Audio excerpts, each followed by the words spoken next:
In this video, I'm going to be giving some really easy to use basic Lightroom tips to help you improve your food photography.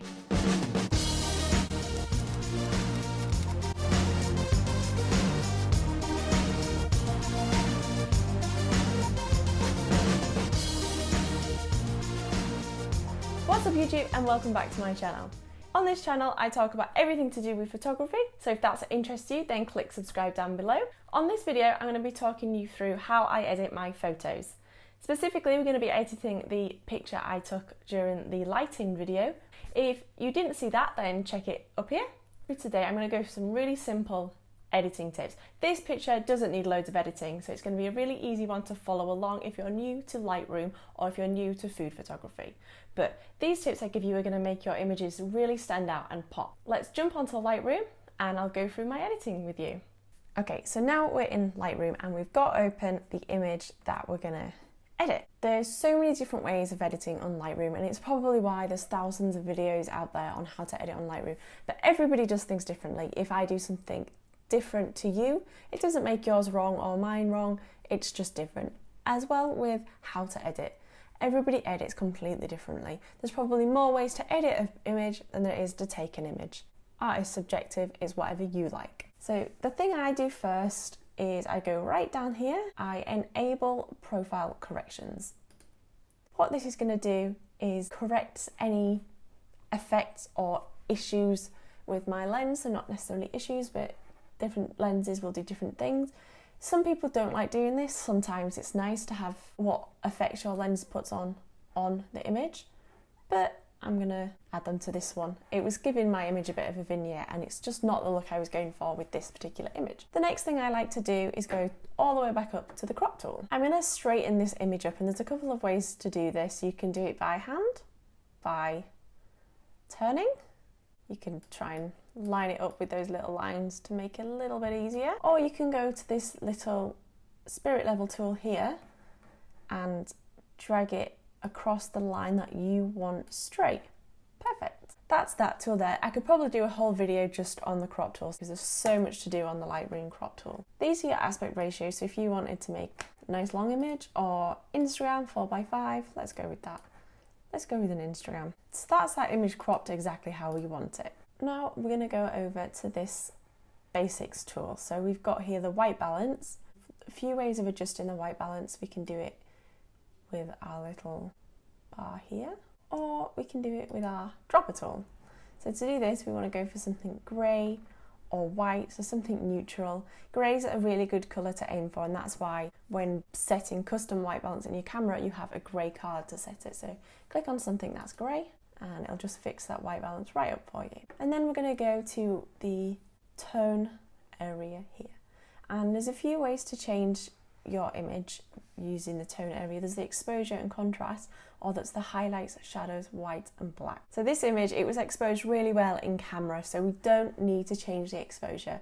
I would try to avoid this area here because it's going to increase your brightness and your shadowy areas all at the same time, which is probably not the look you're going for. I mean, that's what you want, go for it. But I would suggest increasing the highlights and the shadows separately. So if you want to make a nice light and airy image, we're going to be increasing these highlights quite a lot. Just to make sure we're not blowing anything out, if you press J, you will see red areas. So let me just, red areas, whoa! Red areas where we're starting to blow out.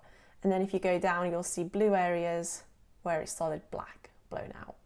Blown in, I don't know, where it's too dark. There's nothing wrong with having these in an image, but we do like to be able to see what we're shooting, so we try to keep them down. I mean, I don't want my muffin cupcake blown out at all, so I'm going to just take away all that. I do want to go for quite a light and airy feel to this image, so I'm going to increase the highlights and I'm going to increase the white a little bit. But what I'm going to do is I'm just going to take the shadows down just to add a bit more contrast between that cream and the actual muffin, bun, cupcake. So that's this area. This is a really good one. This will make such a drastic change to your image. So if you look here, we can see before the edits and after, so I've not changed a great deal. Every image is different. You're going to find that you edit some images a lot more than others, and you're going to find that some images really don't need much editing at all. So now we're going to go to our clarity, dehaze, vibrance and saturation panel. When shooting food, I mean, some people are tempted to whack that clarity right up, but I would try to avoid that. I tend to keep it around 10, 15 maybe. Don't ruin your image by just whacking up the clarity. And same with the saturation. Sometimes you're tempted to add a lot of oomph to your image by just increasing the colour, but there's better ways of doing that. Reset that back to 0. For this particular image, I'm going to avoid the tone curve. I might do a separate video on that because it can be quite confusing, and this is quite a simple image and I just don't think it needs it. Now I'm going to scroll down to the HSL panel and we're going to play about with the colour. So looking at this image, you probably can see that there's not much colour in it, so I can tend to avoid a lot of them. What I do like to do is on this background, sometimes blue can seem to look a little bit blue. So to avoid that, I can just completely desaturate the blue, and you can see it here more than anywhere.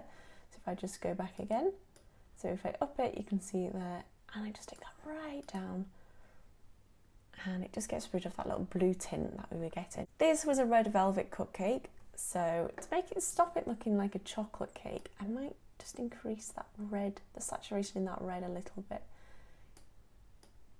Maybe bring its luminance up. So this is a really, really clever area, and when you start to get used to using this, you're going to see a massive difference in the quality of your food photos, because a big thing in food photography is the colours, and now using this panel you can manipulate each colour individually, and it's going to really change how you edit your food photos and give it a real oomph. Take a drink.